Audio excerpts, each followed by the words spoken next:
Pois, gente, então neste domingo, a liturgia nos mostra as respostas de Jesus sobre as pessoas que serão salvas no tempo da sua vinda definitiva. É justo perguntarmos para onde estamos indo, para onde iremos nós, o que encontraremos no final da nossa caminhada, o que devemos fazer agora.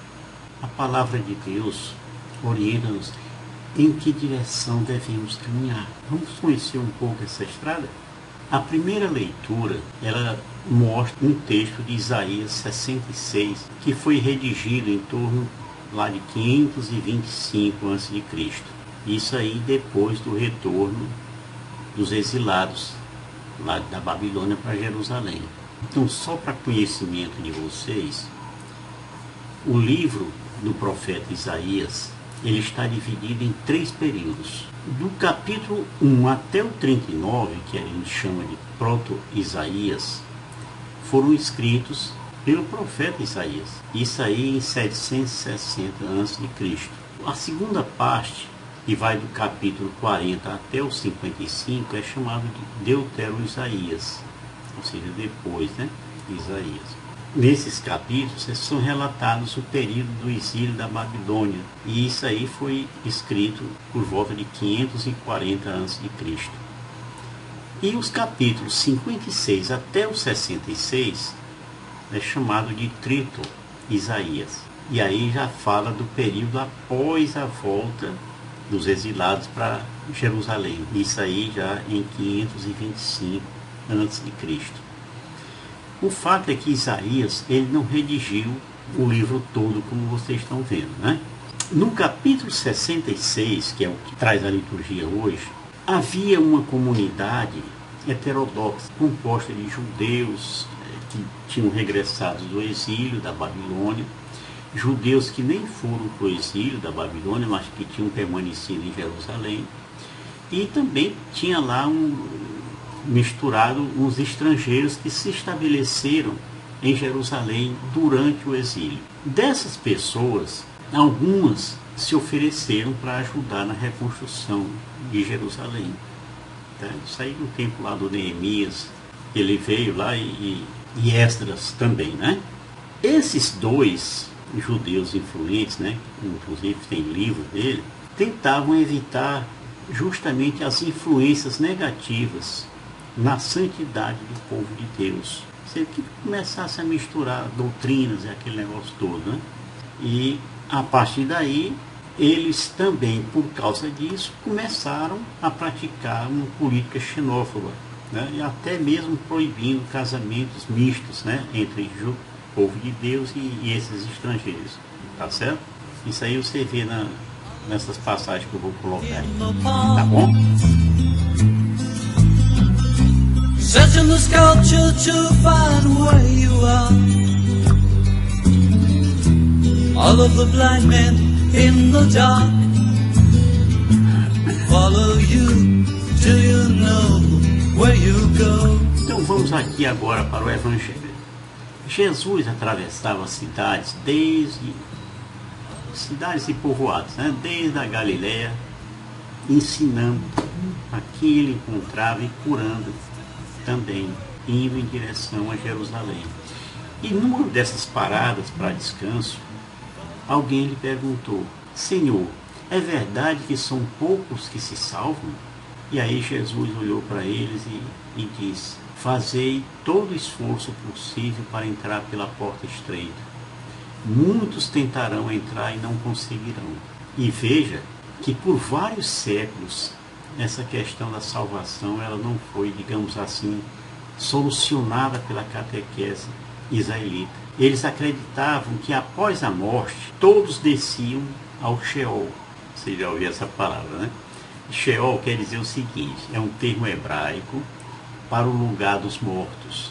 É um submundo ou a morada dos falecidos. Não é um lugar de punição eterna, como o inferno cristão nosso, Mas é um local onde as almas vão após a morte e ficam lá aguardando o julgamento final. Tá certo? Essa é a ideia deles. Então, irmãos, o prêmio ou o castigo era dado já na vida terrena.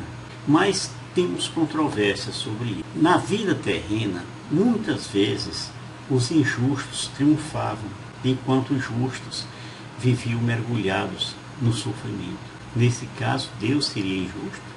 A partir daí, grupos religiosos, os fariseus e até os essênios, para salvaguardar a justiça de Deus, eles começaram a falar em outra vida, onde os bons receberiam o prêmio pela sua justiça e seriam felizes, enquanto os maus não ressuscitariam e ficariam condenados a viver no mundo das trevas.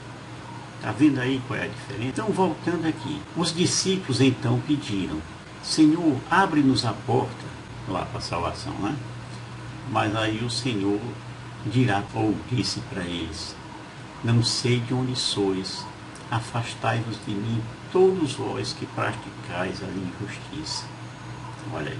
Essa exclusão dos que praticam a injustiça deixa claro que os que praticam a injustiça e se afastam dos ensinos do Mestre não terão lugar no reino de Deus, mesmo que tenham tido algum contato com Jesus, ou se considerem que parte dos cristãos e tal. Não tem.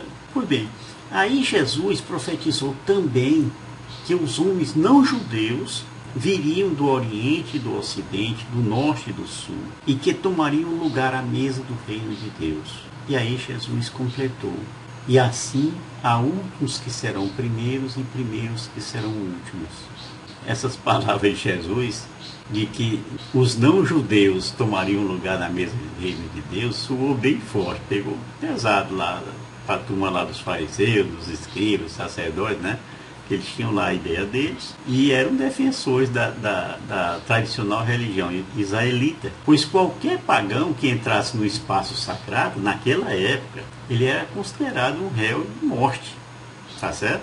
Assim, Jesus, na verdade, estaria propondo aos religiosos de Judá uma grande mudança naquelas regras. O fato é que a salvação que Deus estaria oferecendo tinha contornos universais, eram para todos, e não uma regra para poucos, ou seja, aquele pessoal que se considerava o povo de Deus.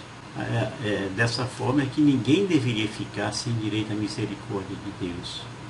Então, tudo se cumpriu em Jesus, e dele nasceu um povo sacerdotal proveniente de todas as raças, nações, cores, línguas. Por exemplo, veja o que disse Paulo: todos vós que fostes batizados em Cristo, vos revestistes de Cristo. Já não há judeu, nem grego, nem escravo, nem livre, nem homem, nem mulher, pois todos vós sois um em Cristo Jesus.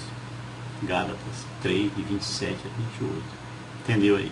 Todos nós sabemos o quanto Cristo sofreu para nos tornar filhos de Deus. Quanto ele ensinou e enfrentou todas as forças contrárias vindas de fariseus, de saduceus, sacerdotes judeus, essa turma toda, e até dos romanos. Então é justo que ele diga: afastai-vos de mim, todos vós que praticais a injustiça. Porque nós não podemos ceder ao medo, pois o medo provoca o temor, o desalento, a preguiça. Então façamos uso do texto de Isaías, que ele tentou animar a turma, Fortificai as mãos desfalecidas, robustecei os joelhos vacilantes.